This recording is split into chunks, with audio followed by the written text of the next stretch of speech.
Good afternoon, everyone. Am I audible? And is the screen visible?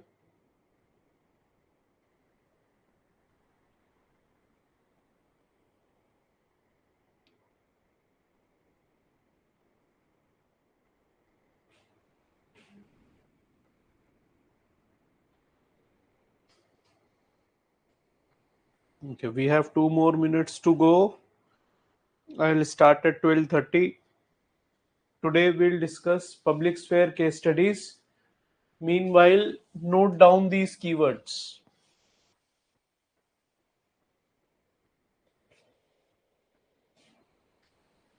Note down these keywords.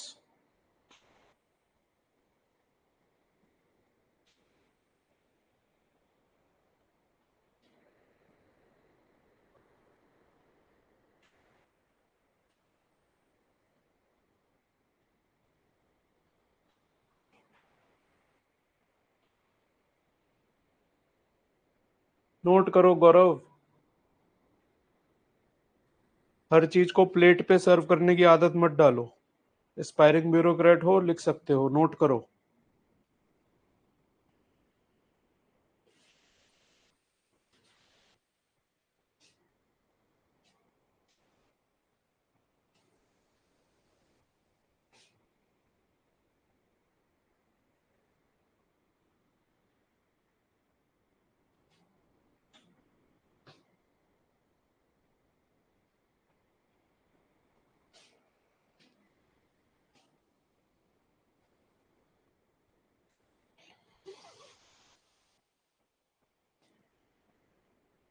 Note down the keywords as quickly as possible.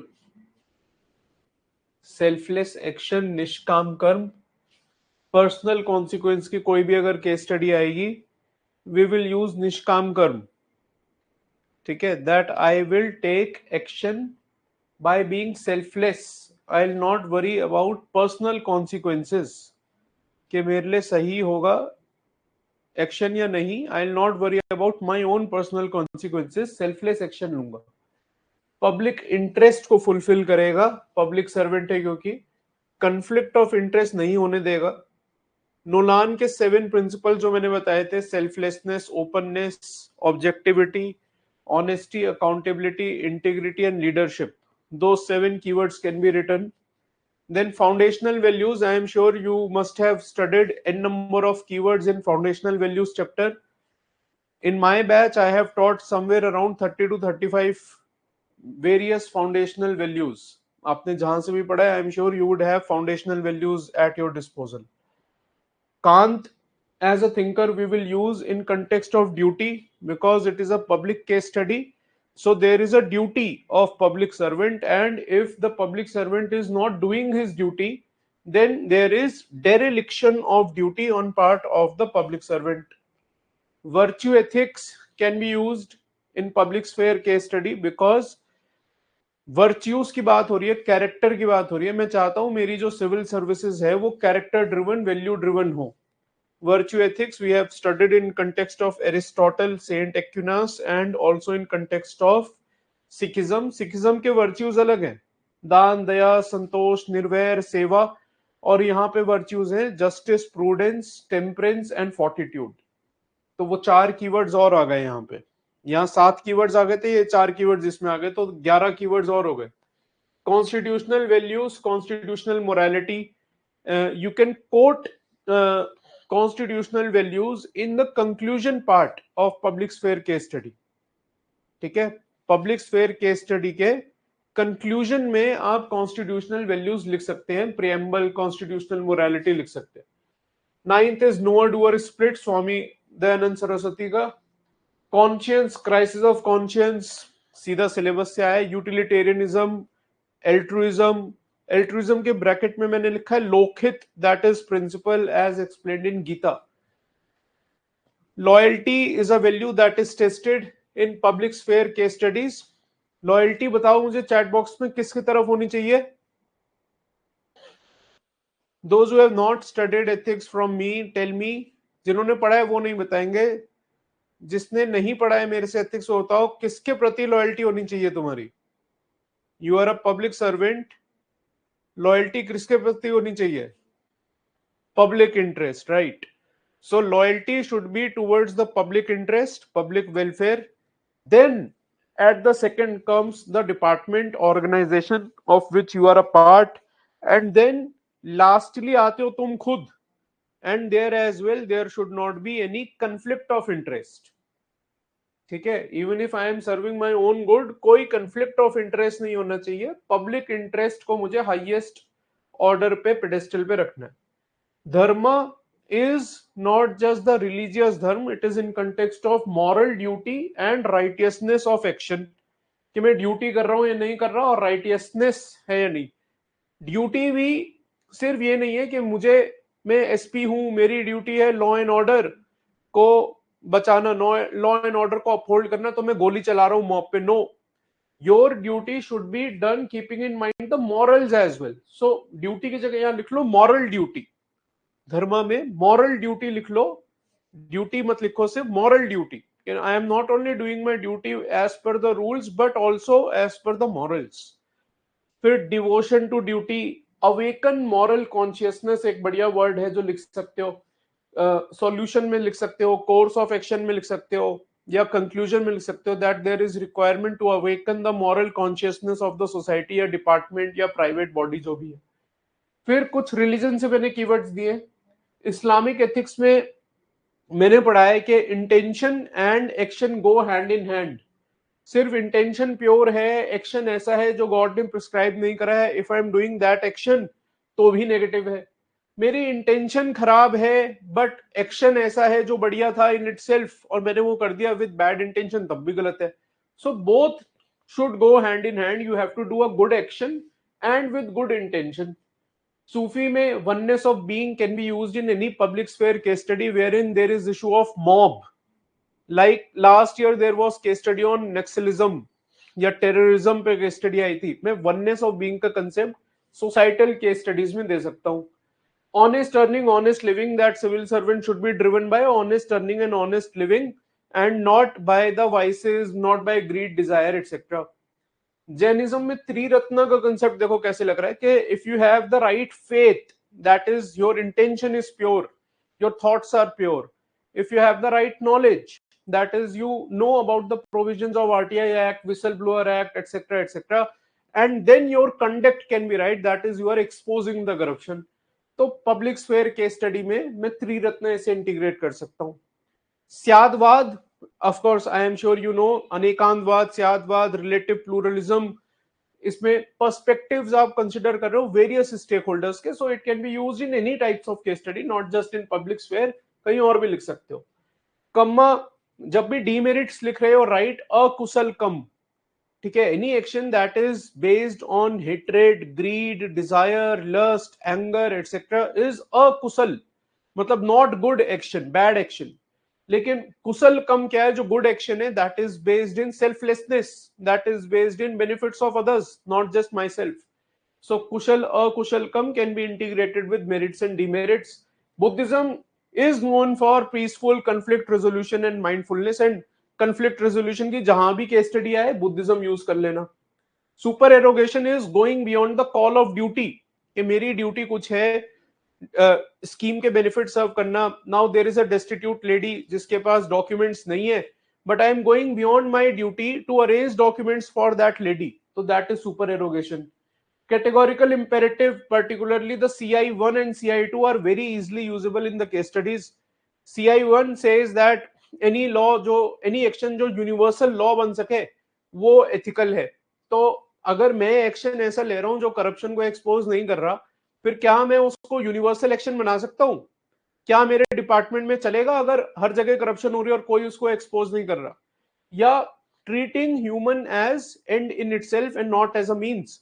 So if the politician is trying to force you towards a certain ends that he want to meet, he is treating you as a means and not as ends. So CI1, CI2 can be used.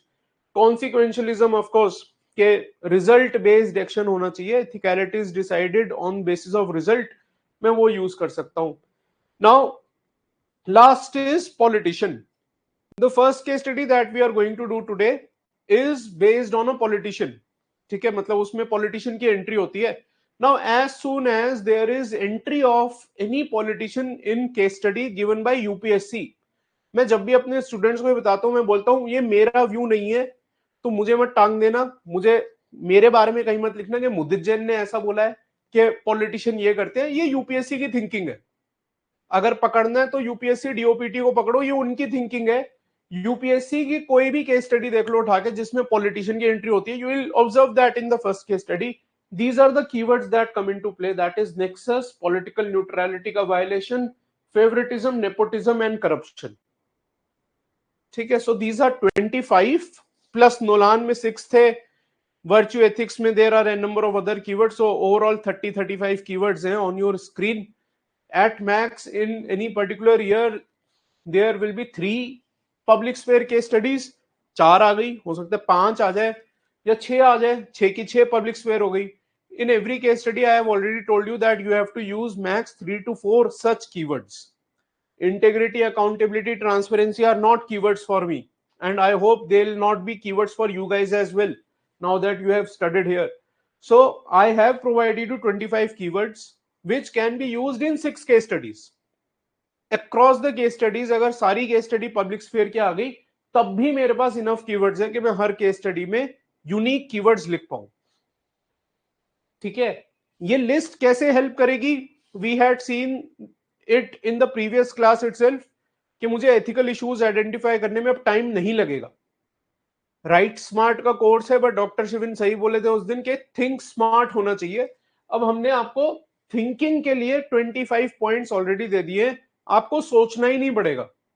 Just identify the type of the case in the exam hall के public body है या private body है, and then the nature of the keywords will change, entire structure remains the same. Is it clear? Nature of the keywords, the question keywords, answer keywords will change, everything else remains the same, whether it is public sphere or private sphere or whatever. ठीक है, let us now discuss the first question. I hope the question is clearly visible to all. As I can see on my screen, question is decently visible. Question दिख रहा है सबको?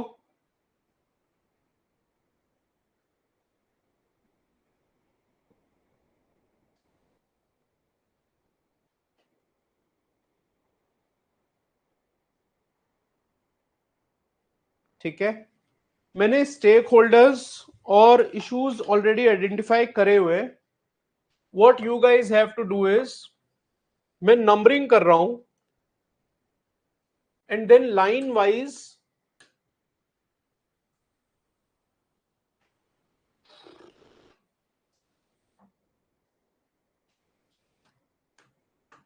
आप मुझे line wise keywords बताओगे.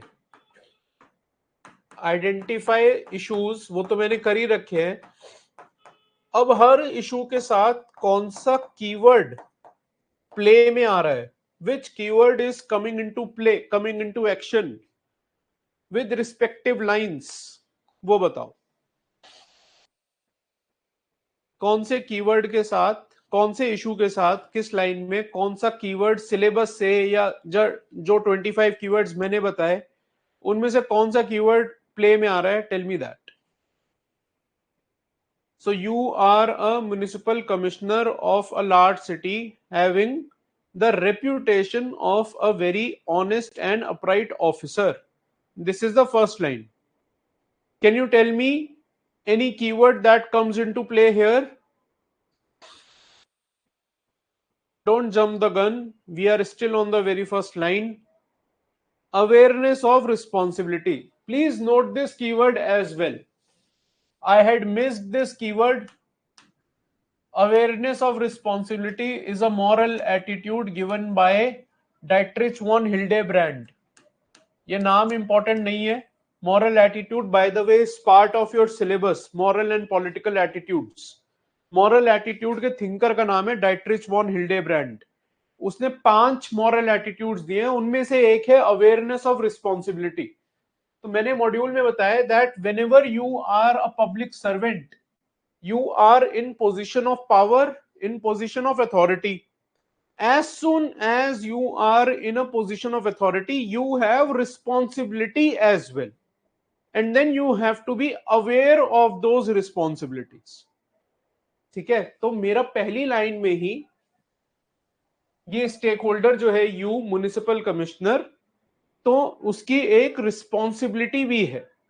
So that keywords come into play.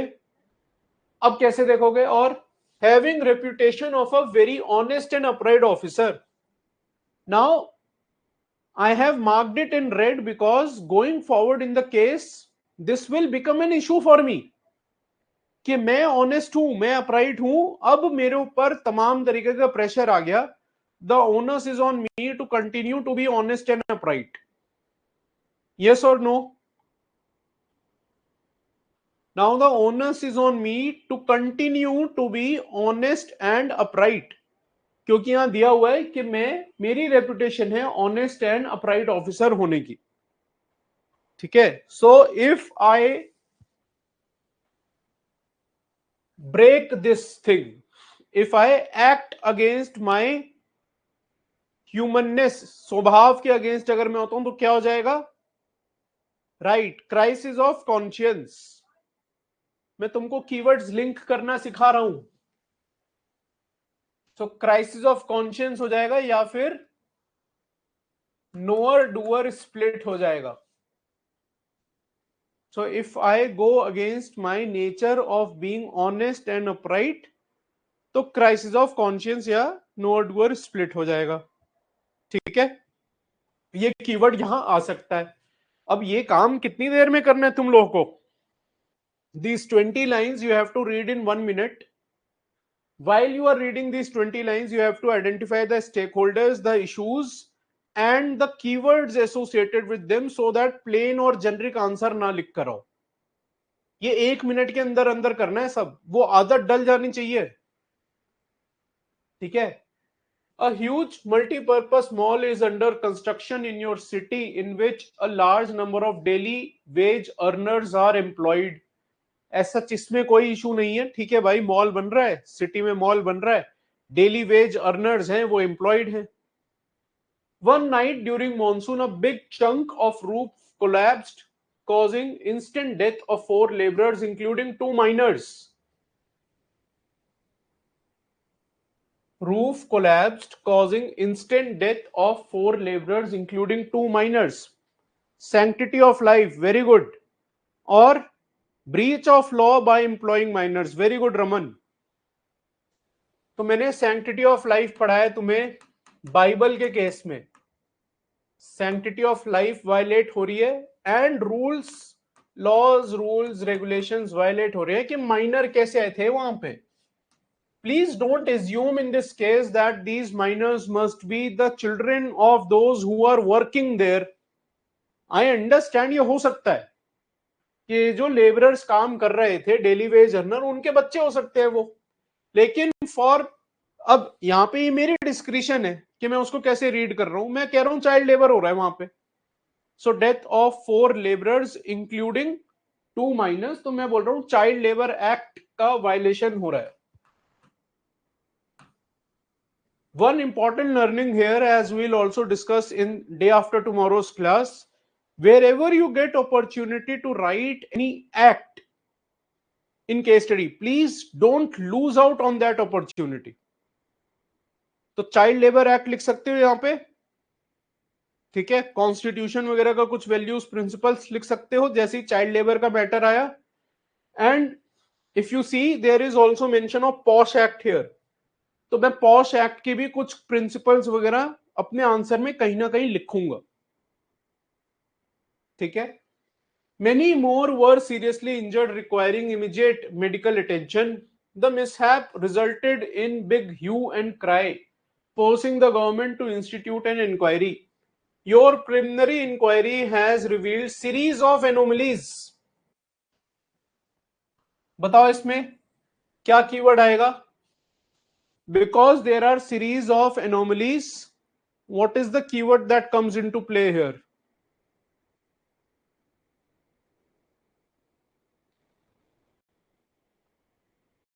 Nexus,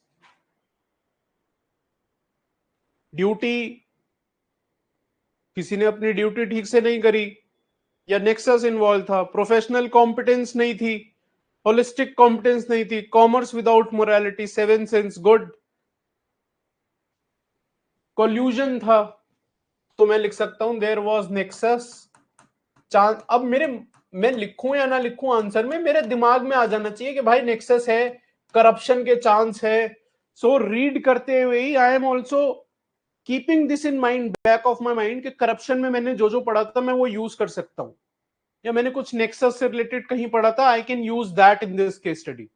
ये keyword जो identify कर रहे हैं, these are not only for sake of writing, लिखने तो 5-6 ही हैं, 4-5 लिखने, उससे ज्यादा नहीं, लेकिन मेरा आंसर और बेटर हो जाएगा because I will be able to use points from these all keywords and issues. The material use for construction was of poor quality. बताओ कीवर्ड, जो मटेरियल यूज करा है वो पुअर क्वालिटी का है।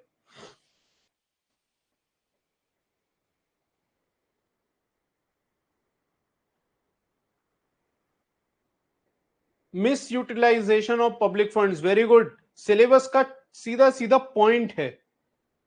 अंडर यूटिलाइजेशन बढ़ते हैं उसमें, और मिस यूटिलाइजेशन बढ़ते हैं फंड्स का। और एक और पॉइंट है सिलेबस का,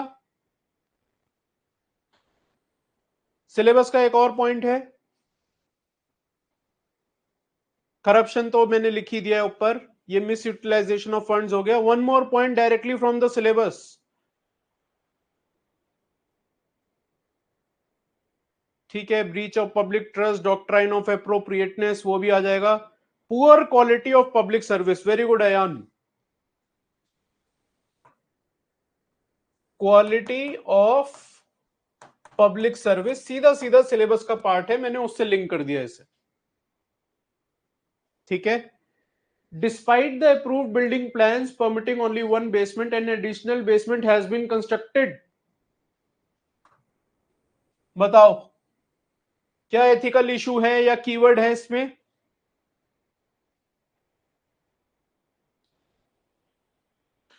additional basement has been constructed. Corruption, corruption बार बार ना बोलो, एक बार हो चुका है corruption. Laws, rules and regulation, very good, syllabus से सीधा लिंक करो अब, कि भाई कोई लॉज, रूल्स एंड रेगुलेशन होते हैं ना बिल्डिंग कोड के नाम पे, मैंने उनको वायलेट कर दिया, ठीक है, laws, rules and regulations violate हो गए। और अच्छा मुझे बताओ रेरा इसमें आएगा या नहीं? Can we write about RERA in this case study और not? Real estate regulatory authority,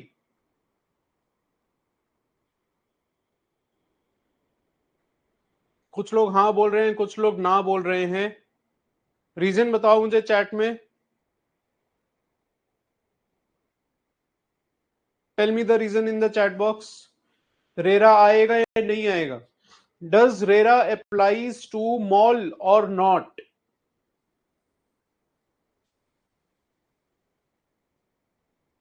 Google कर लो, रेरा मॉल पे अप्लाई करेगा या नहीं करेगा? मैं ऑनेस्टली बता दूं, मुझे नहीं पता है, मैं इसीलिए तुम लोगों से पूछ रहा हूं।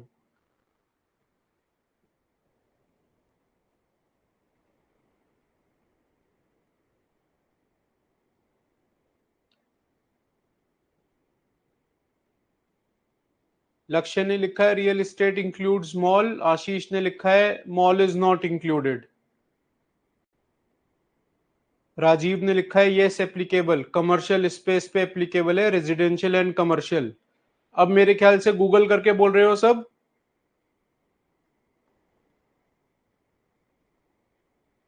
Does apply to commercial projects, देख लो, अब यही क्वेश्चन प्री में आ जाता तो गड़बड़ हो जाती तुम लोगों की, जितने लोग भी नो बोल रहे थे, मुझे तो पता ही नहीं था, मैं तो अटेम्प्ट ही नहीं करता, ठीक है, मैं तो अटेम्प्ट ही नहीं करता, लेकिन जितने लोगों ने कॉन्फिडेंस से एकदम लो नो बोला था ना, ये उनके लिए, अगर ये प्री में आता गया था तुम्हारा एक क्वेश्चन।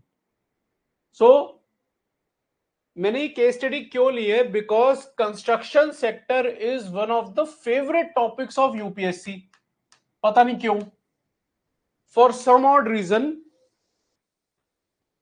हर साल 6 केस स्टडी आती है। अभी कितने साल हो गए हैं? 2013 से लेकर 2024 तक का 12 साल हो गए हैं। 12 साल into 6, that is 72 cases. Out of 72, at least 5 or 6 you will be able to find from construction sector.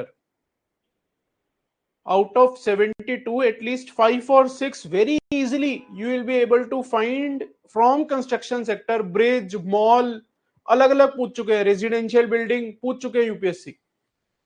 ठीक है, ओवरएन तो अभी हुआ है भाई, लास्ट ईयर हुआ है। ये केस स्टडी बहुत पुरानी है, 2020 की केस स्टडी है। ठीक है, so please read the provisions of RERA. अब लग रहा होगा ना एथिक्स का पेपर सिर्फ बातें बनाने के लिए नहीं है। अब लग रहा है किसी को या नहीं कि एथिक्स का पेपर जनहित में जारी पेपर नहीं है, इट इज ऑल्सो टेक्निकल। यहाँ पे भी पढ़ाई करनी है। इसमें भी लोग केस स्टडी लिख कर आते हैं, फिर कहते हैं बहुत बढ़िया लिखी थी लेकिन मार्क्स नहीं आए, यूपीएससी मार्क्स नहीं दे रहा है। ये रीजन है कि आप वो पॉइंट्स लिख ही नहीं रहे हो जो एक्सपेक्टेड है। ठीक है, सो रेरा की बेसिक कुछ प्रोविजंस पढ़ लीजिए। So additional basement has been constructed. This was overlooked during the periodic inspection by the building inspector of the municipal corporation. बताओ क्या कीवर्ड है? This was overlooked.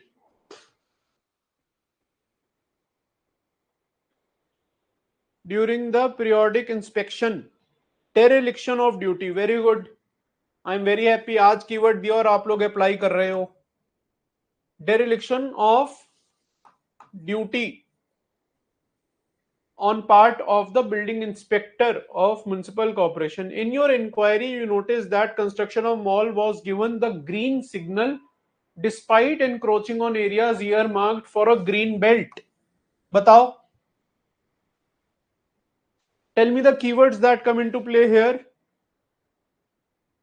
Green belt की जगह थी, अब मैं वहां पे मॉल बना रहा हूं। Environmental ethics, very good. और 3 कीवर्ड है that come into play, in fact 4 हैं। एनवायरमेंटल एथिक्स,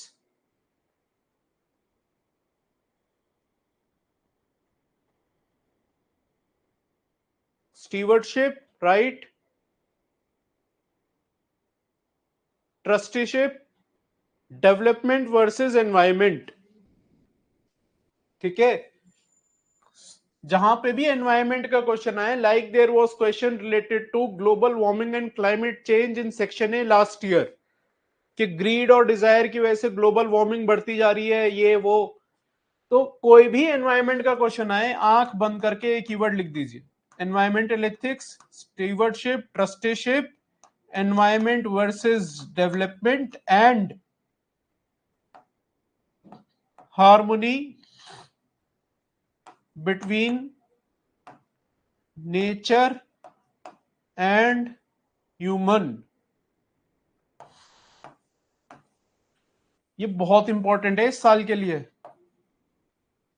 एनवायरमेंट एथिक्स से रिलेटेड मुझे एक्सपेक्टेड है केस स्टडी। मैंने अपने एथिक्स की टेस्ट सीरीज में केस स्टडी दी है। ठीक है, जिन लोगों ने एथिक्स का टेस्ट लिख लिया, जो पर्सनलाइज टेस्ट सीरीज है, उन्हें पता होगा I have given one case study related to Hyderabad. Hyderabad में सबने पढ़ा होगा क्या हुआ था, पूरा का पूरा जंगल गिराया गया था, काफी एनिमल्स की डेथ हुई थी। So that is violation of environmental ethics, stewardship, trusteeship, environment versus development, violation of harmony between nature and human as given in Rita principle, that is cosmic order as per Rigved।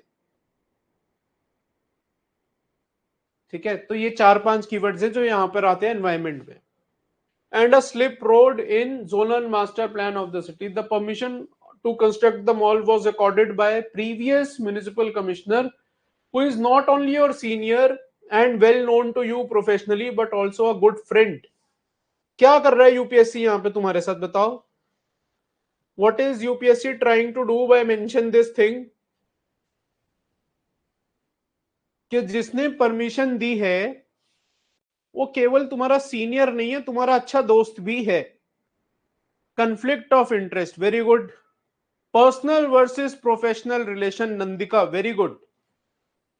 So conflict of interest, bias, मैंने पढ़ा है attitude में, bias, stereotype, prejudice, conflict of interest, and personal versus professional relation. किसने बोला है? Kautilya. That if you mix personal and professional relation, that creates avenue for corruption. Prima facie, the case appears to be a widespread nexus between officials of municipal corporation and the builders. देखो ये word आई गया, nexus. Your colleagues are putting pressure on you to go slow. Colleagues भी pressure डाल रहे हैं, मतलब मिले हुए हैं. Collegiality can come into play. थोड़ा far-fetched है, मतलब colleagues साथ नहीं दे रहे हैं, तो मैं लिख सकता हूँ collegiality is under question. Danish, right? लिख सकते हो collegiality, one of the aptitude and foundational values. Teamwork. ठीक है. The builder who is rich and influential happens to be a close relative of powerful minister in the state cabinet. अब देख लो, मैंने 5 keyword बताए थे तुम लोगों को. Corruption, nexus, favouritism, nepotism and political neutrality. आ रहे हैं वो कीवर्ड इनटू प्ले या नहीं? Are those keywords into play और नॉट?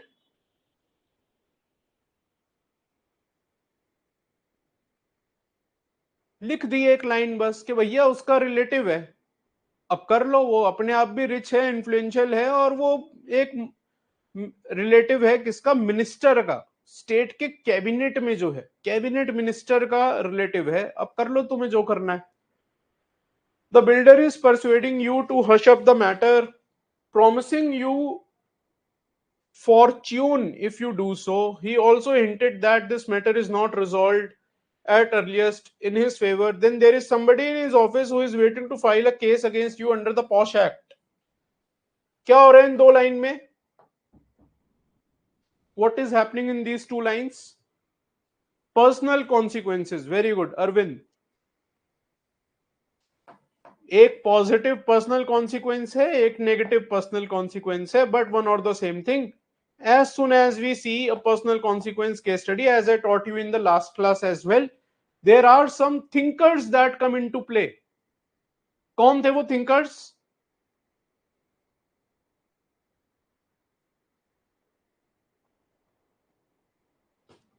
कौन से thinkers आ जाएंगे प्ले में? हॉब्स का self preservation, good. Savi, Danish, Socrates का आइडियल मैन, आइन रैंड का एथिकल इगोइज्म, और मेकियावेली भी आ सकता है, रियलिस्टिक. ठीक है. कांत भी आ सकते हैं, ड्यूटी. एरिस्टोटल भी आ सकते हैं कि वर्च्यूज फॉलो करेंगे. कन्फ्यूशियस भी आ सकते हैं कि नहीं, पर्सनल और प्राइवेट रिलेशन को मिक्स नहीं करूंगा. कौटिल्य भी आ सकते हैं. There are n number of leaders. आपको थ्योरी पता होनी चाहिए, थ्योरी समझी हुई होनी चाहिए, तभी आप यूज कर पाओगे. If the theory is well understood, it is ingrained in you. पूरी बस चुकी है तुम्हारे रोम रोम में, समझ के इतनी बार पढ़ लिया कि समझ गए हो अच्छे से, तब किसी भी टॉपिक में कोई भी थ्योरी थिंकर यूज कर सकते हो. अब क्वेश्चन पे आते हैं. Discuss the ethical issues involve. I am sure इसमें किसी को डाउट नहीं होगा. अब कोई डाउट बचा है क्या एथिकल इश्यूज इन्वॉल्व में? लिख लोगे एथिकल इश्यूज अब?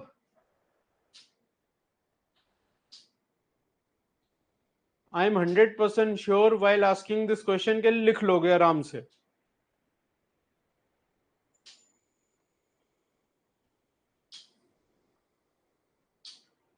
सेकेंड क्वेश्चन है, what are the options available to you in this situation? Explain your selected course of action. अब मुझे बताओ यहां क्या करना है. What are the options available to you in this situation? Explain your selected course of action. क्या क्या पूछा है?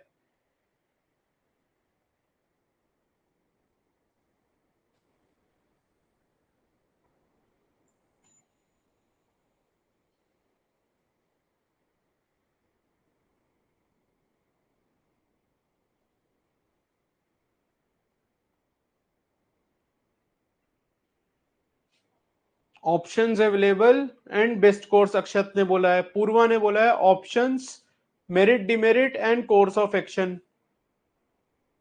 अच्छा मुझे बताओ कितनों को लगता है कि ये पूछा है? Option, merit demerit plus course of action. How many of you think के ये पूछा है? How many of you think that this has been asked?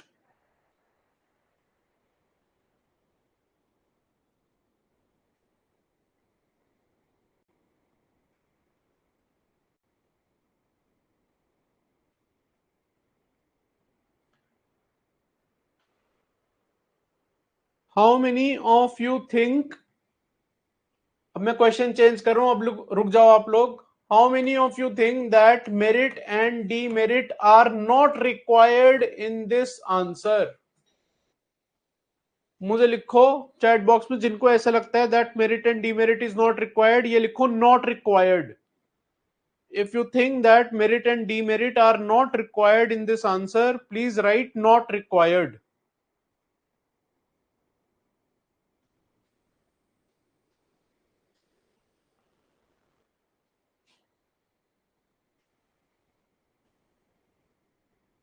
बस नॉट रिक्वायर्ड वाले लिखो। If you think that merit and demerit are not required then write not required.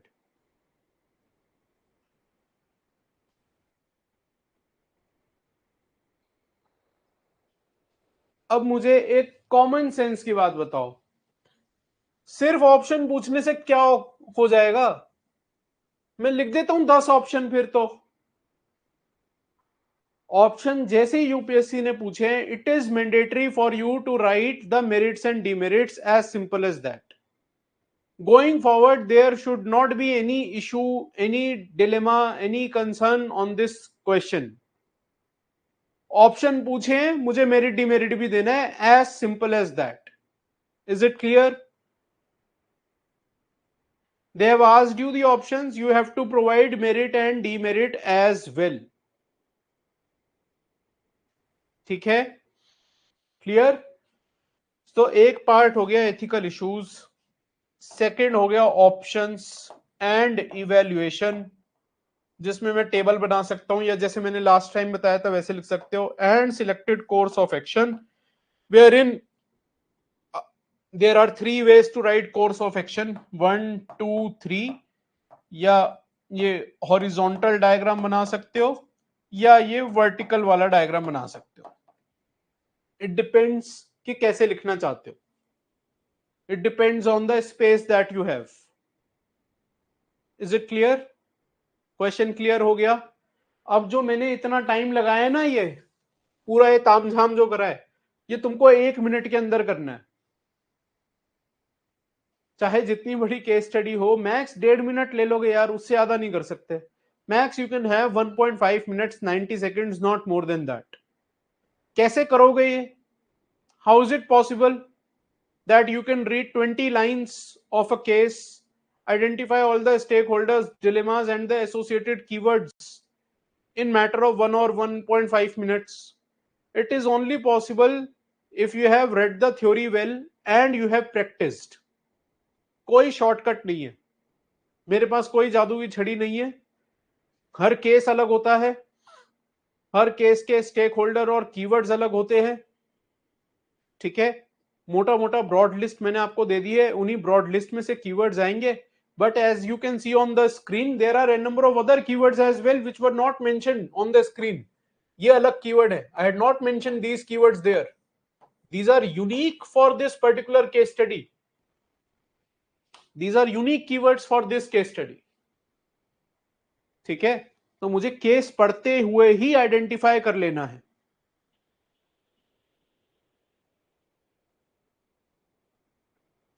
The question paper that you can bring back home, UPSC उस पे भी लिखने को मना करता है, मैं लिखता था उस पे, लेकिन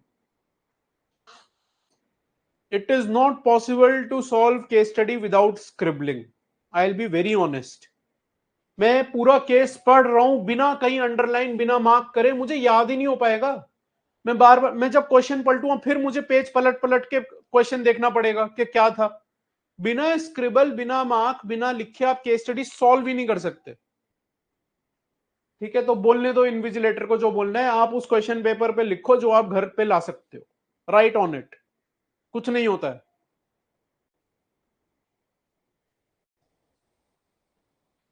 ठीक है, अब मुझे पॉइंट्स बताओ चैट बॉक्स में। I have discuss the ethical issues. अच्छा, कितने एथिकल इशू लिखोगे इस पे? How many ethical issues will you right in this answer?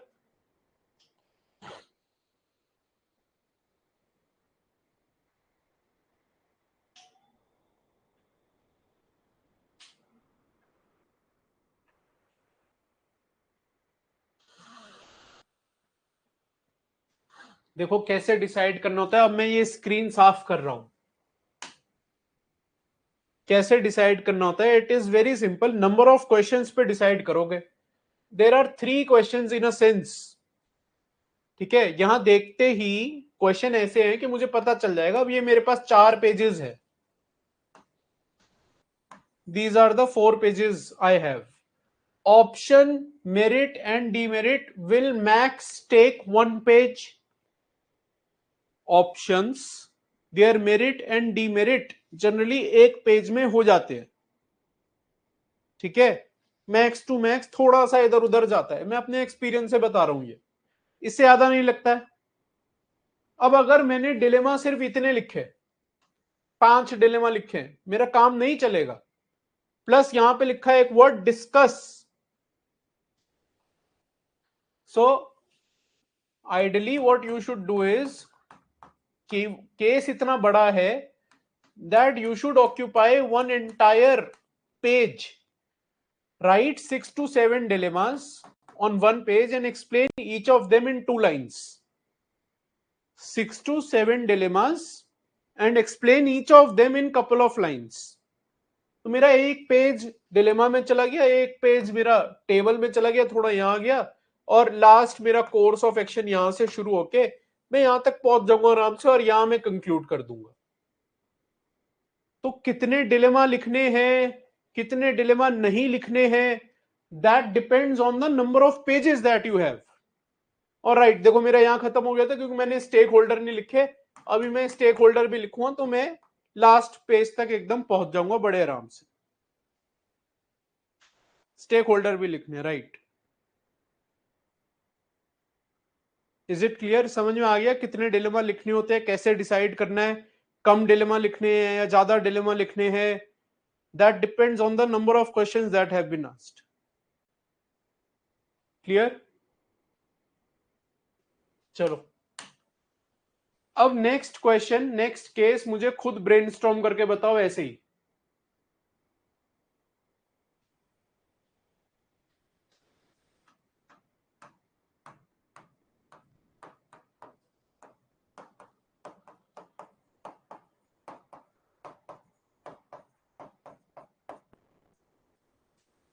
Eighteen lines हैं, मैंने मार्क करा हुआ है सब कुछ।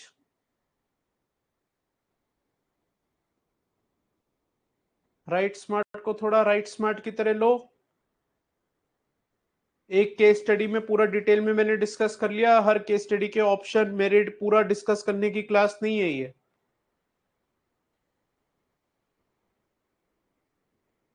It is a class in which you guys have to brainstorm. Now brainstorm the keywords here. अब फिर मुझे खुद बताना है, इसमें भी पूछा गया ऑप्शन क्या है। Option, evaluation, dilemmas, policy measure. तो तुम मुझे बताना अब इसमें कि क्या करना है आगे।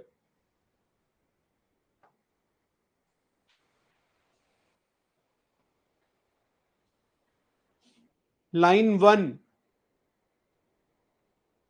Awareness of responsibility. is a state civil service officer. Right, good. Line 1 में ड्यूटी, धर्म, अवेयरनेस ऑफ रिस्पॉन्सिबिलिटी, गुड. फिर who got the opportunity of getting posted to the capital of a border state after rendering 20 years of service. बताओ इसमें क्या line है, क्या issue है इसमें? He got the opportunity of getting posted to capital of a border state after rendering 20 years of service.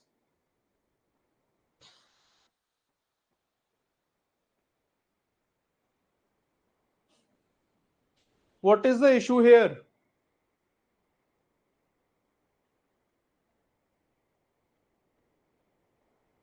Personal consequence है ये. अभी तुम लोग गए नहीं हो ना सर्विस में, मुझे एक्सपेक्टेड था कि तुम नहीं बता पाओगे. मैं जनरल साइकी बता देता हूं. अभी सब लोग चैट बॉक्स में जितने लोग हैं, जितने पार्टिसिपेंट हैं, सब लोग यही बोल रहे हो ना, भगवान बस रैंक आ जाए. यस और नो? अभी 99% तो लोग यही बोल रहे हो ना कि भगवान बस कोई सी भी रैंक आ जाए. अभी तो तुमको कोई फर्क नहीं पड़ रहा सर्विस क्या मिलेगी, कैडर क्या मिलेगा. ठीक है, रैंक चाहिए तुम्हें. जिस दिन तुम्हारी रैंक आ जाएगी, within matter of 5 minutes होता है ये. रैंक आते ही within matter of 5 minutes, उससे ज्यादा नहीं लगते, 5 मिनट में होगा. तुम कहोगे यार 10 मार्क कम दे देता या 10 मार्क ज्यादा दे देता. 10 मार्क या तो कम दे देता इंटरव्यू में या मेंस में, या 10 मार्क ज्यादा दे देता. अब यहां देखो क्या लिखा है, ही गॉट द अपॉर्चुनिटी. अब ये मेरे वर्ड्स नहीं है, ये यूपीएससी के अपने वर्ड्स हैं. गॉट दी अपॉर्चुनिटी, किस चीज को अपॉर्चुनिटी बोल रहा है वो? Of getting posted to capital of a border state after rendering 20 years of service. He is state civil service officer. मतलब वो स्टेट में कहीं और पोस्टेड था. ये स्टेट है, वो यहां पोस्टेड था बॉर्डर स्टेट में, कैपिटल में पोस्टेड नहीं था. Now he has got the opportunity. Can you imagine? UPSC ये लाइन लिख रहा है कि तुम कहीं और पोस्टेड थे, तो वो बता रहा है कि वो फेवरेबल पोस्टिंग नहीं थी. अब तुम कैपिटल में आए हो, this is what is favourable and lucrative posting. ये छुपा हुआ है इस लाइन में, और ये तुम तभी बता सकते हो जब तुमको सर्विसेज का एक्सपीरियंस हो. ठीक है, so please inculcate this habit of read between the lines. Read between the lines.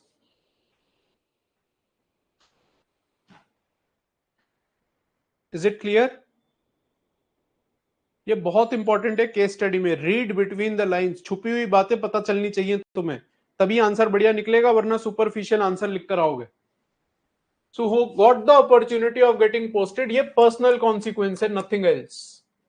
Ramesh's mother has recently been detected cancer and has been admitted to the leading cancer hospital of the city. His two adolescent children have also got admission in one of the best public schools of the town after settling down. ठीक है, यहां पे क्या हो रहा है? Line number 2, 3 and 4.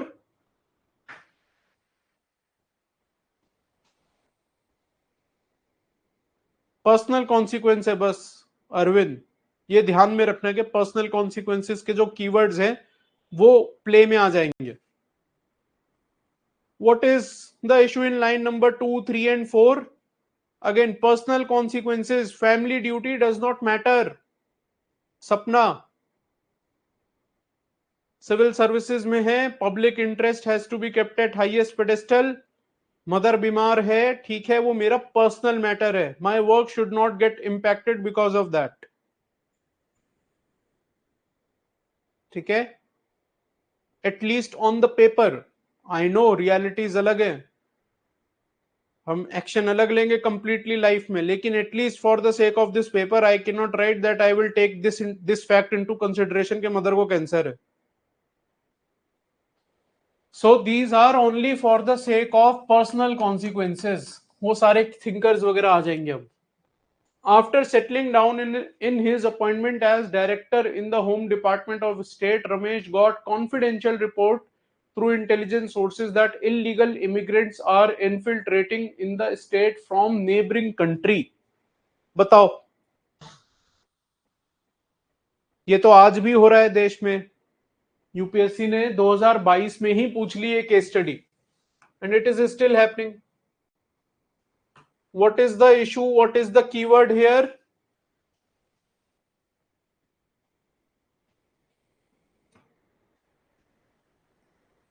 Confidentiality, very good. Public order, national security, good. Refugees जो हैं वो इलीगल इमिग्रेंट और रिफ्यूजीज दो अलग चीज होती है. इलीगल माइग्रेंट रिफ्यूजी नहीं होता भाई. ये बेसिक गलतियां मत करो चैट बॉक्स में. आप लोग मेंस लिखने वाले हो, अभी 50 दिन रह गए हैं. Illegal immigrant is not a refugee. Difference होता है दोनों में.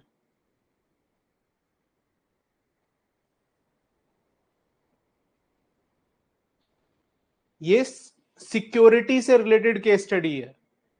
Rule of law, very good. Violation of rule of law, laws, rules, regulation. ये रेफ्यूजी नहीं है, ये इलीगल इमिग्रेंट्स हैं. ठीक है, they are infiltrating the state from neighbouring countries. So law, rule, regulation. फिर अब जीएस के भी वर्ड आएंगे जब केस स्टडी ऐसी है, तो सिक्योरिटी या फिर नेशनल सिक्योरिटी लिख सकते हो. ये इशू है केस स्टडी का. इसको रिफ्यूजी, रिफॉलमेंट, वसुधैव कुटुंबकम लिख के नहीं आएंगे इसमें. Is it clear? केस कहीं का कहीं पहुंच जाता अभी.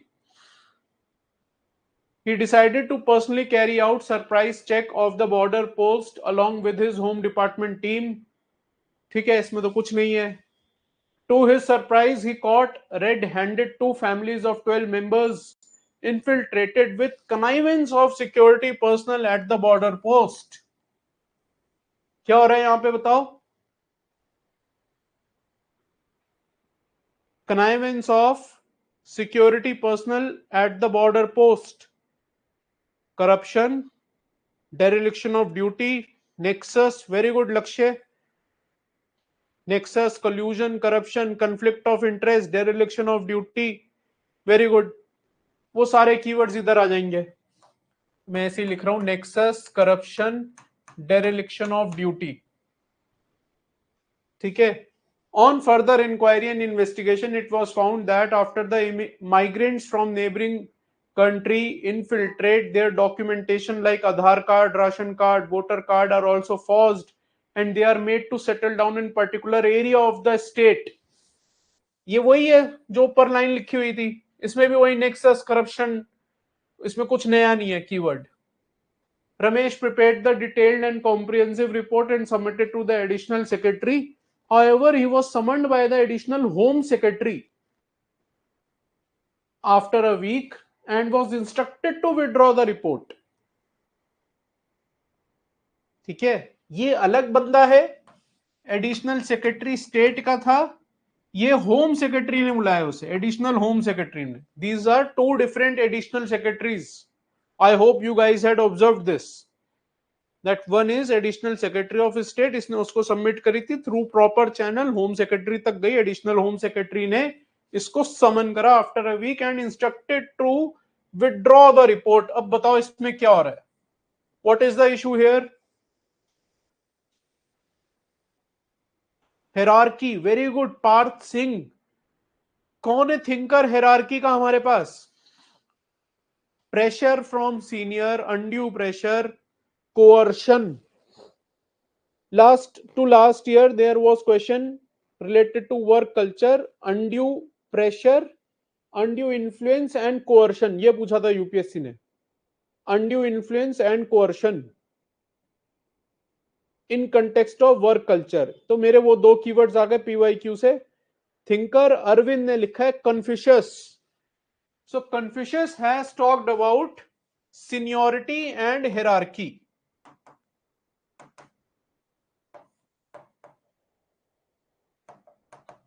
ठीक है, कन्फ्यूशियस ने सीनियरिटी और हायरार्की के बारे में बात करी है, लेकिन इनका ये मतलब नहीं है that you become a yes man. There is seniority, there is hierarchy, but you have to follow only lawful orders. तो मुझे यहां पे undue influence प्लस कोअर्शन की वजह से एक प्रेशर क्रिएट करा जा रहा है थ्रू सीनियर. अब मैं बोलूंगा मेरे को सिर्फ लॉफुल ऑर्डर्स फॉलो करने हैं एज पर कन्फ्यूशियस. ठीक है, वेबर भी यूज कर सकते हो. The additional Home Secretary informed Ramesh that report submitted by him has not been appreciated by the higher authorities. He further cautioned him that if he fails to withdraw the confidential report, he will not only be posted out. देखो क्या लिखा है, prestigious appointment. मतलब capital की जो appointment थी वो prestigious appointment है, ये यूपीएससी खुद बोल रहा है. आज नहीं समझोगे, सर्विसेज में आने के 3-4-5 साल बाद समझ जाओगे कि इस केस की अहमियत क्या है. जो केस स्टडी यहां पर है उसकी अहमियत 3-4-5 साल बाद सर्विसेज में आने के बाद समझोगे. ठीक है, so posted out of the prestigious appointment from the state capital, but his further promotion is also in jeopardy. वही personal consequences. ठीक है, क्लियर हो गया case? Is it clear? Now there are 5 questions. मैंने पहली जो केस स्टडी दी थी there were 3 questions in that. Now there are 5 questions here. Option, फिर क्या पूछा है, बेस्ट ऑप्शन, फिर कहता है evaluation of each of the options, ethical dilemma and policy measure. अब इसमें कितने एथिकल डिलेमा लिखोगे? How many ethical dilemmas will you write and in how many lines? How many ethical dilemmas in how many lines?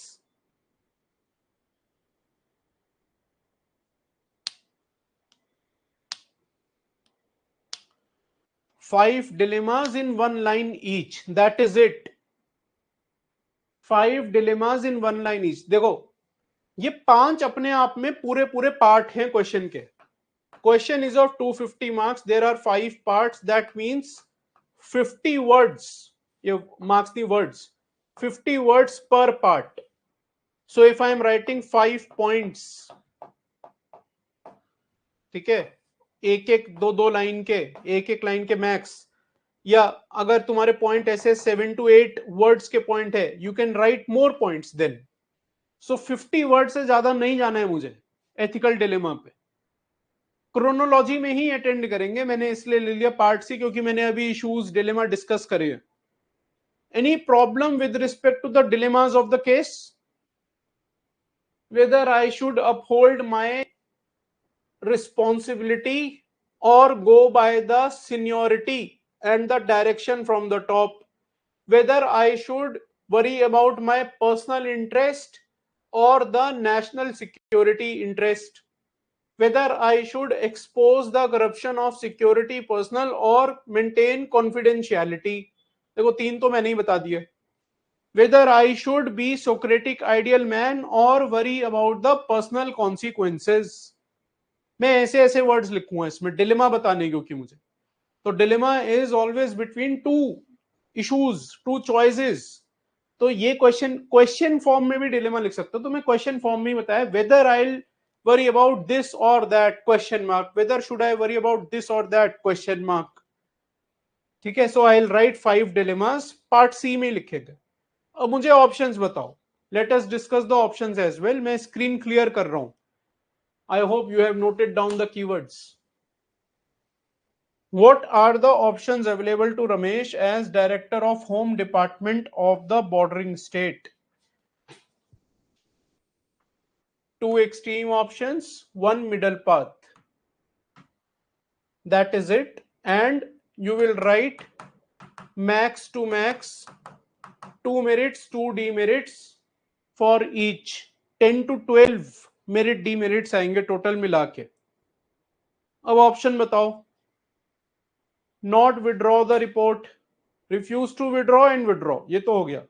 अब बीच का option क्या है, middle path क्या है?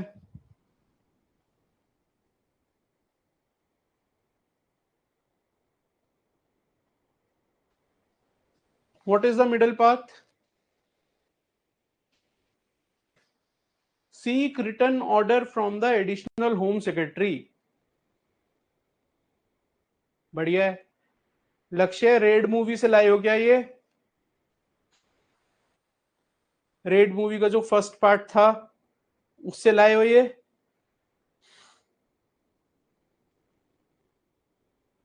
उज्जवल ने लिखा है persuade the additional secretary to follow national security.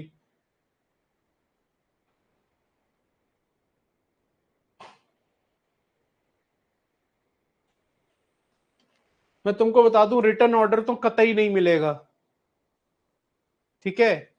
वो ऑप्शन लिखने से कुछ होगा नहीं हमें, क्योंकि हमें ऑलरेडी पता है वो होना नहीं है। तुम रिटर्न ऑर्डर भी मांगोगे ना,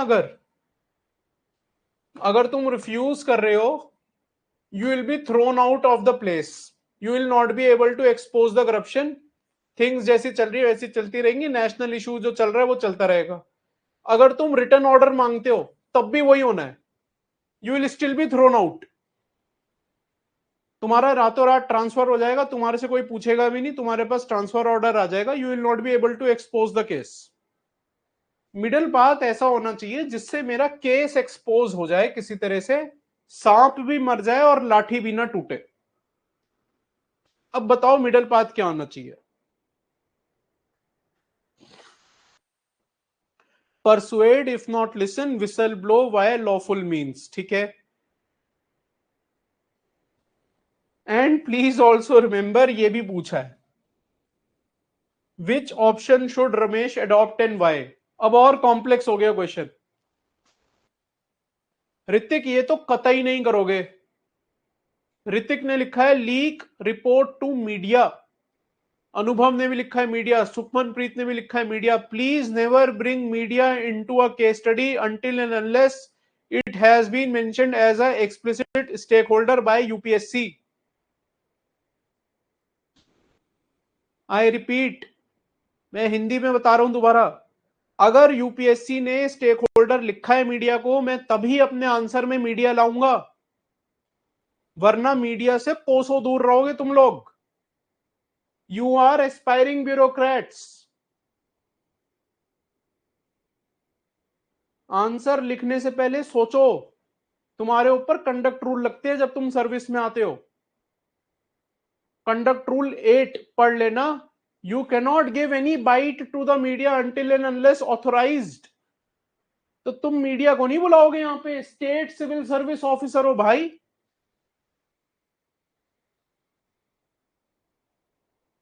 You always have to follow the proper channel, whatever be the circumstances, आपको proper channel follow करना है, that is it। Is it clear? So मेरा पहला ऑप्शन हो गया कि I'll accept the offer, दूसरा हो गया I'll refuse on the face of it, तीसरा option ideally this should have been the middle path, this should have been the option that is holistic, that does not have a negative, but यहां पे इन्होंने मेरी complexity बढ़ा दी by asking this which option should Ramesh adopt and why. So if I am writing the positives here and I have to justify as well, this will lead to repetition. So rather than this, I'll write something that is less holistic in itself, that has a certain negative as well। ठीक है, तो मैं यहां पे क्या option दे रहा हूं, I will persuade the additional home सेकी। बस, my option ends here, my option ends here। because they have also asked me this part, which option Ramesh should adopt and why. My option ends here. Persuade the additional home secretary. Now, क्या ये holistic option है? Is this option holistic? Not at all. वो मैं persuade कर रहा हूं, वो नहीं होगा परसुएड मेरे से, उसकी मर्जी, काम चलता रहेगा वैसे ही. So it is not holistic. Last में जाके मैं होलिस्टिक ऑप्शन दूंगा when I am talking about option B, persuade the additional home secretary plus whistle blow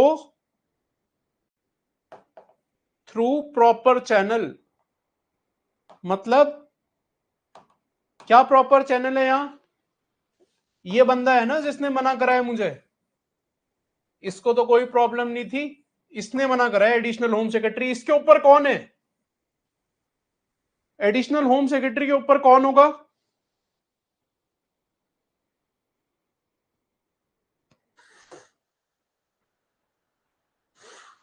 additional home secretary के ऊपर home secretary. So I will persuade the additional home secretary. नहीं मान रहा तो मैं विसल ब्लो करूंगा through proper channel, मतलब मैं होम सेक्रेटरी के पास जाऊंगा. वो भी नहीं मान रहा है तो फिर मैं अब रीच आउट करने की कोशिश करूंगा सीधा सीधा होम मिनिस्टर को.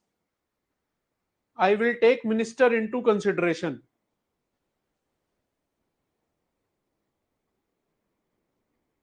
ठीक है.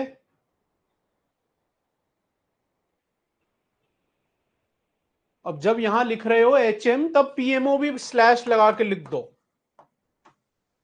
इसके ऊपर तो भाई फिर क्या ही बचा, इसके बाद तो मीडिया ही बचा, और मैं मीडिया नहीं लाता हूं अपने केसेस में. Union,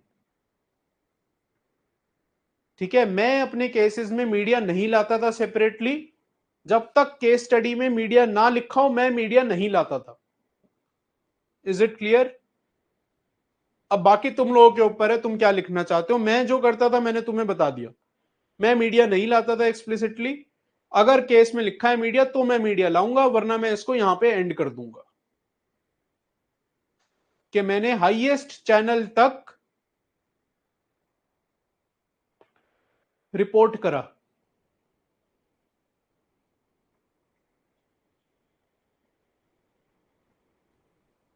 It is not clear, Lakshay, who are these higher authorities. That is why we are trying to reach out to the senior. ऐसा हो सकता है कि यही बात बना रहा हो, सिर्फ ये बोल रहा हो अपने मन से कि हायर अथॉरिटीज को रिपोर्ट अच्छी नहीं लगी है. तुम्हें क्या पता, हो सकता है लगी हो अच्छी, हो सकता है इसने बात ही ना करी हो हायर अथॉरिटीज से. That is why you are reaching out to the additional secretary, to the home minister, and maybe to the PMO as well.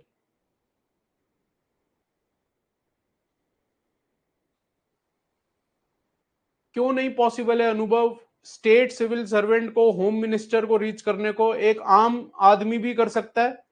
तुम आज रीच करना चाहो पीएमओ को, रीच कर सकते हो. अभी लेटर लिख सकते हो, विसल ब्लो कर सकते हो. तुम्हारे आगे कोई मैटर हो रहा है, वो तो स्टेट सिविल सर्वेंट है, उसके पास तो कॉन्टेक्ट्स है. उसको तो दो फोन घुमाने वो पहुंच जाएगा. He is not a normal state civil service officer. वो होम डिपार्टमेंट का हेड है स्टेट के, director of the home department of state, जिसको सिक्योरिटी इश्यूज फेस हो रहे हैं. किसको बात करेगा वो, अगर इंटरनल सिक्योरिटी और नेशनल सिक्योरिटी की बात हो रही है?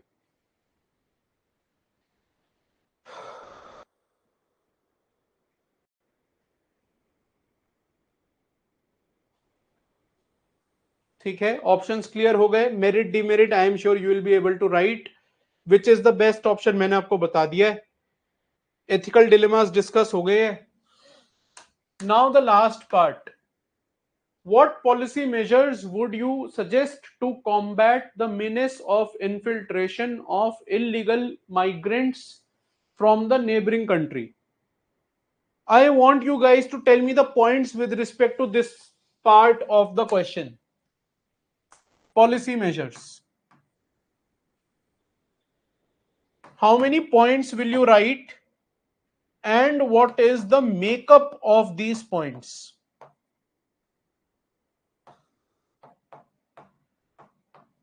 Not just for this case study but for any case study जहां पे पॉलिसी मेजर्स पूछे गए हैं, please tell me the makeup.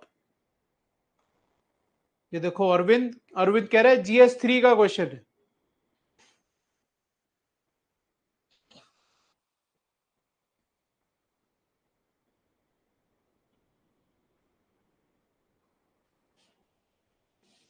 Points मत बताओ मुझे, मेरा क्वेश्चन सुनो ठीक से। Ayan has given me the right answer. 5 to 6 points, 2 points from ethics, 4 points generic. 5 to 6 points, 2 points from ethics, and 4 points generic. If you do not write this, don't come to me saying कि paper बहुत अच्छा गया था लेकिन marks नहीं आए। If you are writing 6 point ethics तब भी मेरे पास मत आना ये बोलते हुए, ठीक है? ये क्या है, ये ओवर द टॉप हो गया। This is mechanical answer. जो थोपा हुआ आंसर लगता है ना, हिंदी में बोलते हैं कि थोपा हुआ लग रहा है, ये वो आंसर है, mechanical. If you right 6 point generic, तो ये क्वेश्चन को एथिक्स के पेपर में पूछने की क्या जरूरत थी? GS3 में पूछ लेता यूपीएससी तुमसे। एक साल there was a question on crypto currency in GS1। How many of you know that question? GS1 में क्रिप्टो करेंसी पे क्वेश्चन आया था। GS2 में आ सकता है इस बार। GS1 में जब क्वेश्चन आया, you have to write from societal point of view, वही कीवर्ड्स आएंगे। इफ GS2 में ये क्वेश्चन आया, I will write from policy point of view. GS3 में आता है, I will write from AML, CFT, money laundering, nexus, organised crime, economy. GS4 में अगर आता है तो मैं एथिकल कंसिडरेशंस लिखूंगा। सो किस पेपर में क्या पूछा गया आपको उसके हिसाब से आंसर लिखना है। This is not a GS3 question. And ये जो 4 जेनरिक पॉइंट्स हैं, reduce it to 2 points from case. What policy measures would you suggest to combat the menace of infiltration of illegal migrants from the neighboring country? Do you even need the case study for answering this question? This question is complete in itself. बिना case study के भी answer कर सकते हो ये question, yes or no? You will be able to answer this question irrespective of the case study। 18 line की case studies दी थी UPSC ने, वो 18 लाइनें नहीं भी लिखी होती तब भी आंसर लिख देते GS3 से, ठीक है? लेकिन केस स्टडी में क्वेश्चन पूछा है भाई, तो मुझे 2 पॉइंट केस से बनाने। सबसे पहले I have to tell the examiner that I have used the case, then I have to tell the examiner कि मैं एथिक्स पढ़कर आया हूं, then I have to tell the examiner कि मुझे एप्लीकेशन भी आती है। तो मैं GS के पॉइंट भी लिखूंगा, generic point, ethics and case study. In whichever case study policy measure question is asked, you have to generate point in the same format. Is it clear?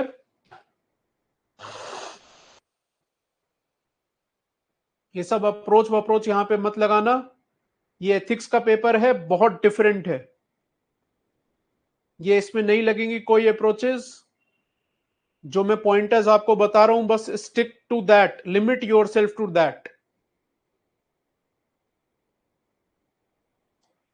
Section A में approaches लग गई, that is it. Case study में approaches मत लगा कर आना, ठीक है?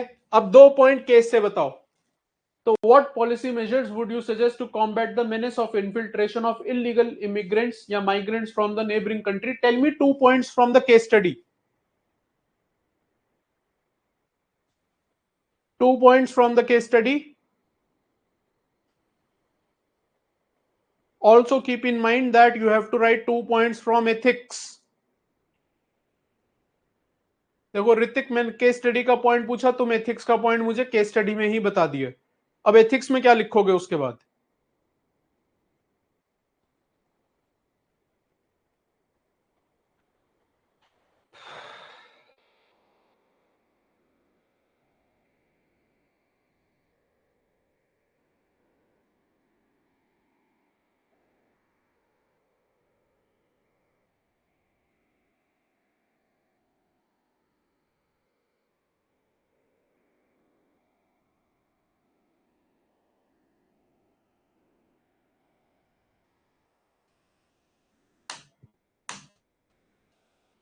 देखो केस कहां से लिखोगे 2 पॉइंट केस स्टडी से?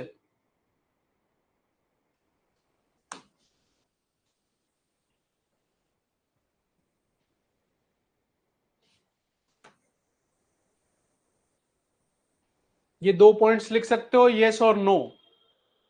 If you address these 2 issues of the case, menace कम हो जाएगा या नहीं? जिसको करप्शन करनी है जानवी, उसको तुम 100 करोड़ भी दे दो फिर भी करप्शन करेगा। जिसको नहीं करनी वो 20,000 रुपए महीने में भी खुश है।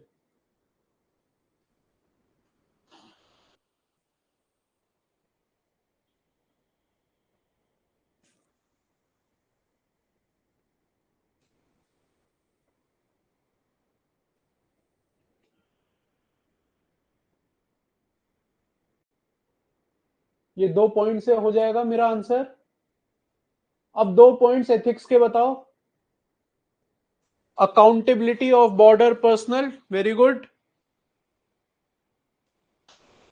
ये 2 पॉइंट तो हो गए केस से, C1 C2। नाउ एथिक्स का पॉइंट यहां लिखा था कनाइवेंस, तो मैं एक पॉइंट बना सकता हूं अकाउंटेबिलिटी। अब दूसरा पॉइंट बताओ एथिक्स से क्या लिख सकते हो? Tell me second point from ethics.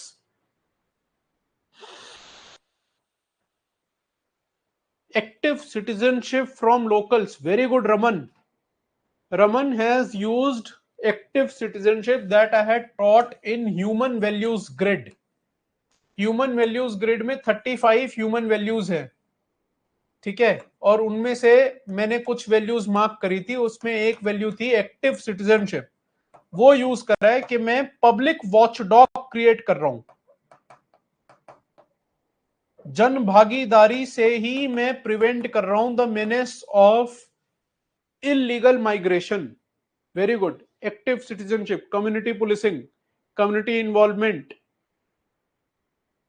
ठीक है। 2 पॉइंट एथिक्स के हो गए। अब 2 पॉइंट मुझे जीएस से दे दो। जीएस 3 बहुत इजी है, ये तो केक वॉक है।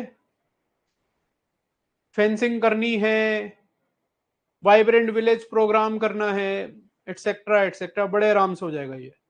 सर्वेलेंस इंफ्रास्ट्रक्चर इंक्रीज करना है।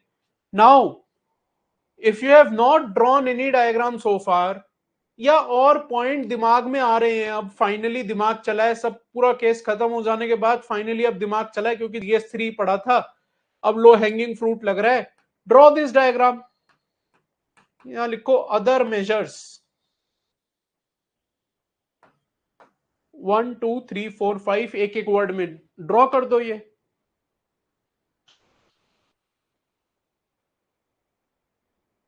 ठीक है,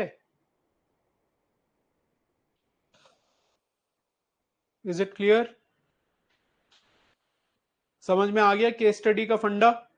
I have taken one question that had 3 parts. I have taken another question that had 5 parts. मैंने दोनों वेरीड एकदम वेराइटीज तुमसे अब डिस्कस कर लिया आज, जिसमें ऑप्शंस के साथ बेस्ट ऑप्शन का भी क्वेश्चन हो गया, पॉलिसी मेजर कैसे लिखने हैं वो भी हो गया, कोर्स ऑफ एक्शन मैंने कल ही बताया था कि कैसे लिखना है, वर्टिकली कैसे लेकर जाना है कोर्स ऑफ एक्शन को।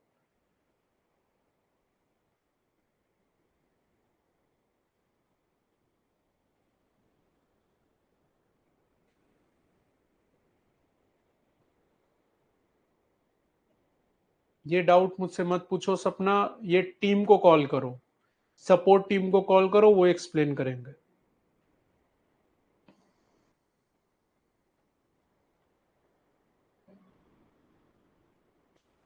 हर पार्ट के लिए एक कीवर्ड रखो Rajiv. 1 keyword for ethical dilemmas, 1 keyword for option, 1 keyword for policy measures. अपने आप 4 कीवर्ड्स हो जाएंगे अक्रॉस द पेजेस।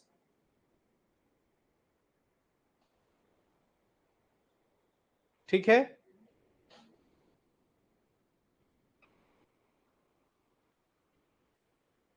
इसमें क्लब नहीं करेंगे हम पार्ट ए और सी को, पार्ट ए और बी को स्टिल क्लब कर देते हैं, या बी और सी को क्लब कर देते हैं। There is another part B between part A and part C, so we will not club part A and part C. We can club A and B and C and D, लेकिन बीच में B आ रहा है, we will not club, हमें order में ही answer करना है. Policy measure is not course of action. Course of action are logical steps. Policy measures are random steps. Course of action होता है पहले ये करूंगा, फिर ये करूंगा, फिर वो करूंगा. पॉलिसी मेजर में रैंडम सजेशंस हैं.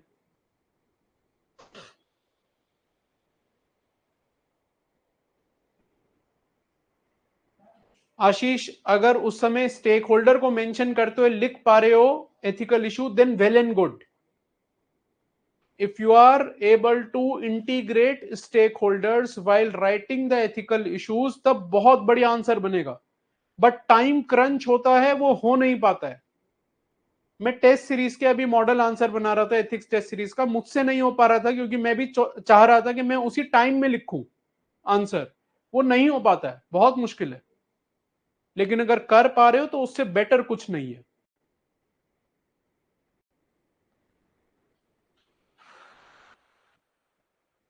Yes Deepali, if you are able to provide unique points, अगर सेम ऑप्शन लिखा है लेकिन मेरिट डीमेरिट अलग दे पा रहे हो, तब सेम ऑप्शन रिपीट कर सकते हो. Otherwise provide a different option all together.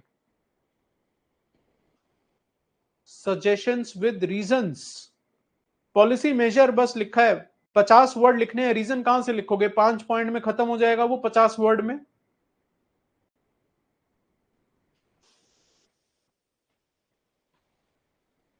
Ayaan, बीच में बी आ रहा है ना भाई, लॉजिकल नहीं लगेगा. पहले ए एंड सी कर दिया, फिर बी लिखोगे उसके बाद.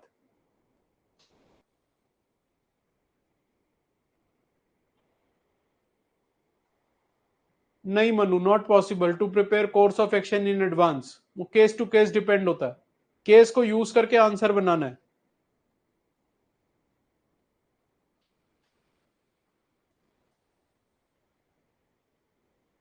क्लियर है?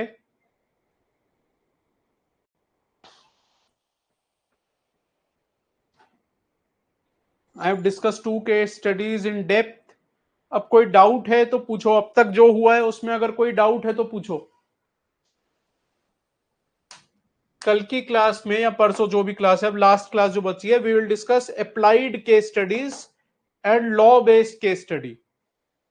अप्लाइड एंड लॉ ये बचा है अब. सपना, last year the first case study was on AI, second on cyber terror. These are applied ethics case studies. There can be a case study this year on RTI. RTI के 20 साल पूरे हुए हैं. प्रिपेयर कर लीजिएगा इसके sections. RTI के main sections prepare करके जाना, particularly section 8 sub clause 3. Section 8 sub clause 3 नहीं है, वो आरपीएस से मिक्स हो गया था. Section 8 that is on rejections, and read it along with 44 sub clause 3 of DPDP. ये प्रिपेयर करके जाना.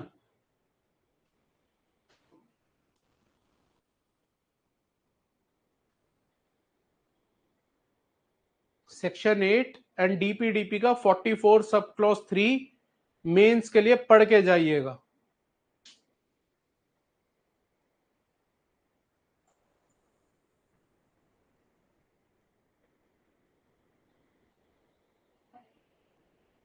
I am done for the day. Right Manu. Priyanshu, practice करो भाई. क्लास को रिवाइंड करके देखो. 2 क्लास हो गई हैं, अभी 1 क्लास और बाकी है. तो जब मैं उसमें क्वेश्चन दूं तब रिस्पॉन्स देना, ताकि मैं तुम्हारा रिस्पॉन्स चेक कर सकूं then and there in the chat box, and then I will be able to guide you.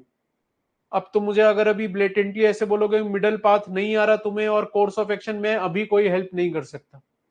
जब नेक्स्ट क्लास होगी उसको लाइव अटेंड करना परसों, और क्लास में आंसर करना. मुझे याद रहेगा कि मैंने तुमको ऐसा बोला था, मैं तुम्हारा आंसर चेक करके वहीं बता दूंगा तुम्हें. स्टेक होल्डर सब में लिखने हैं, इश्यूज एंड डिलेमास नहीं बोला है मैंने सब में लिखने को. स्टेक होल्डर सब में लिखने हैं.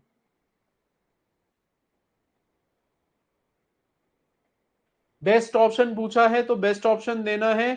कोर्स ऑफ एक्शन के लिए मैंने बोला एग्जीक्यूशन पार्ट की 3-4 लाइन दे दो कि कैसे मैं इस ऑप्शन को एग्जीक्यूट करूंगा, even if the course of action has not been asked.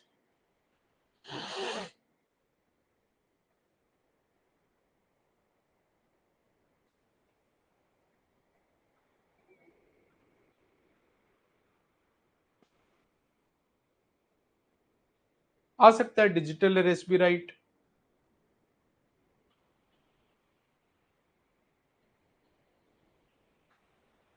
Issues and ethical considerations I told in the previous class itself. I used to treat them as one or the same thing.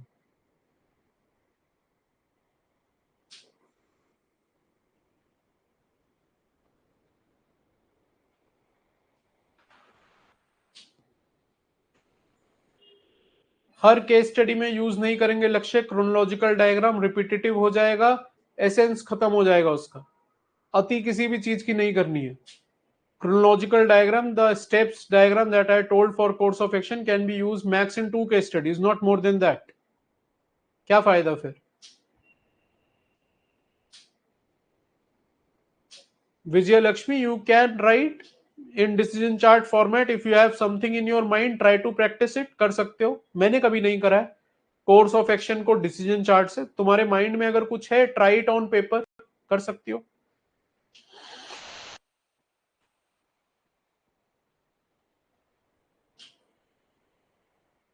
सृजन, anyway we write option and evaluation and then we write merit, एक डब्बा बनाते box heading and then demerits. वो anyway हम कर ही रहे हैं हर case study के लिए, तो चाहे क्रिटिकल इवेल्युएशन पूछा हो या evaluation that does not even matter.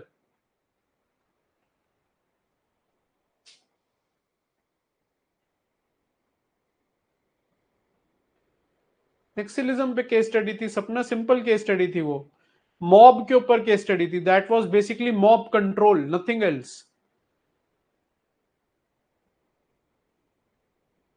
Emotional intelligence use करना था उसमें और एटीट्यूड चेंज यूज करना था। टाइम बाय करना था सबसे पहले, लोगों को प्लेसेट करके उस समय समय ले लिया उनसे, और फिर मीनवाइल उनका एटीट्यूड बिहेवियर चेंज करना, इमोशनल इंटेलिजेंस यूज करनी है, appeal to reason, appeal to emotion, and then final resort law and order, lathi charge. Bullet नहीं होगा, max to max light lathi charge.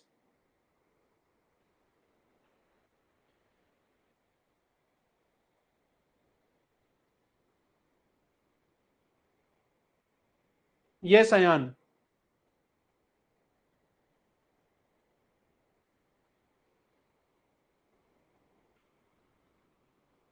No Rajiv.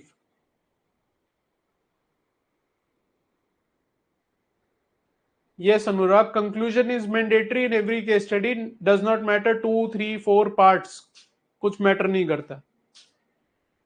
Prachi, मैंने बोला है light lathi charge as last resort. मुझे पता है एथिक्स का पेपर है, but we have to be pragmatic as well at times, particularly in a case study जहां पे दिया हुआ है कि वो नक्सल्स को अरेस्ट करने गए हैं और लेडीज जो है वहां पे वो एक सिक्योरिटी लाइन बना के, एक लाइन बना के खड़ी हो गई हैं, वो पुलिस को अरेस्ट नहीं करने दे रहे हैं नक्सल्स को। तो tear gas, light lathi charge in order to restore the law and order and prevent mishap and security situation करना पड़ेगा। Mild use of force, good word Amit, ये लिख दो, माइल्ड यूज ऑफ फोर्स लिख दो। ठीक है, लाठी चार्ज थोड़ा ज्यादा हो गया, माइल्ड यूज ऑफ फोर्स लिख दो।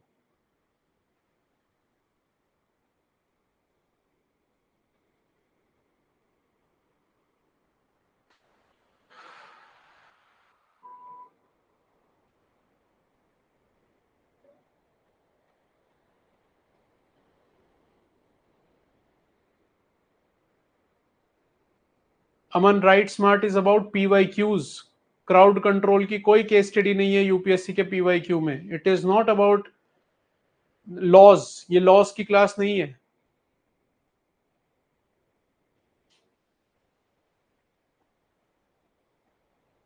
एक कीवर्ड लिख दो ऑप्शंस मेरिट डिमेरिट में, एक कीवर्ड लिख दो एथिकल डिलेमा में, एक लिख दो पॉलिसी में, एक लिख दो कोर्स ऑफ एक्शन में।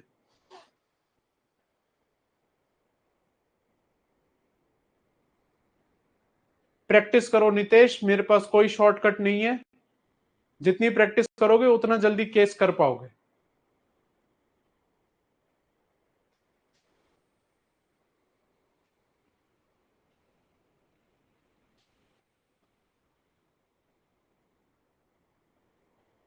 $14 minutes for entire case study, 1 to 1.5 minutes to read the case and rest 12 to 12.5 minutes to write it. Ideal timing यही है। आरटीआई पढ़ लो, रेरा पढ़ लो, पॉश एक्ट पढ़ लो, विसल ब्लोअर पढ़ लो, चाइल्ड लेबर एक्ट पढ़ लो, ये 4-5 acts हैं। वक्फ आई एम श्योर तुम GS2 के लिए पढ़ोगे ही।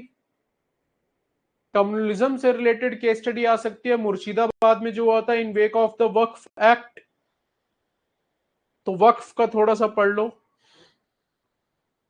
पीएमएलए पे आज तक पूछा नहीं है यूपीएससी ने एथिक्स में, यूएपीए पीएमएलए नहीं पूछा है। जिसके कोई डाउट्स नहीं है वो जा सकता है। You can leave if you do not have any doubts. I am done for the class. Forest conservation act, right Neeraj, पढ़ लेना इस बार, वो जो हैदराबाद वाली केस स्टडी है उसके लिए रेलेवेंट होगा।